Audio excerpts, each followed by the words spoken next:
then I learned lang na dili gid ka masuko lang. Mangayo ka og tabang sa imo ang mga kaila, sa imo ang mga kituhuan. Dili gid dapat masuko kayo. Kung masuko mo ka halimbawa, need na jud ka kayo na kinahanglan rescue ko na ka, kinahanglan need na jud ka og tabang sa usa ka tawo ba. Tapos sila is na ay mga rason.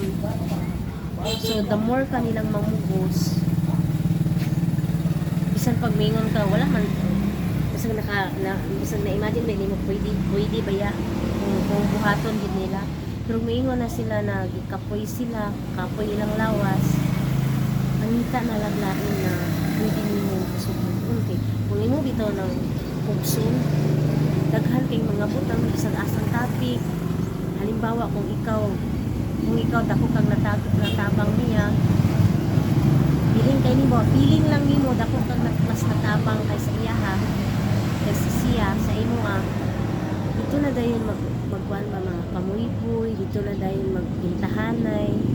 So why man ang buhaton pa na nimo lang, no? Pag dili day mo tabang, kanang mga pamaagi na patay tao na katong wala nimo tubuhi na mao mo tabang, mao dito yung tabang nimo, na ba?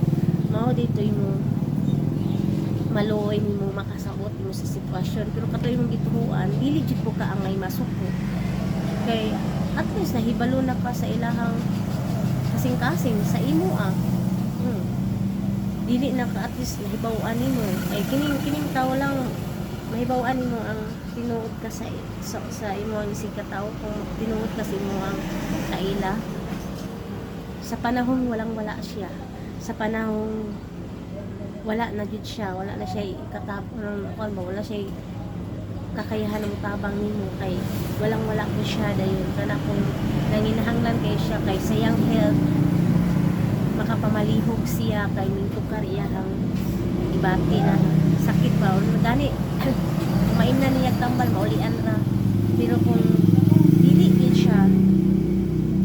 siya, ayaw na sig konsensya lang, ayaw na sig gugma kanang pamuy-puy lang, ayaw na gid anang pinta-pinta, iyahan na to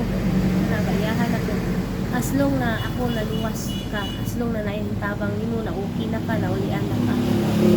So at least kabalo na ka mo distance sa imo ang self,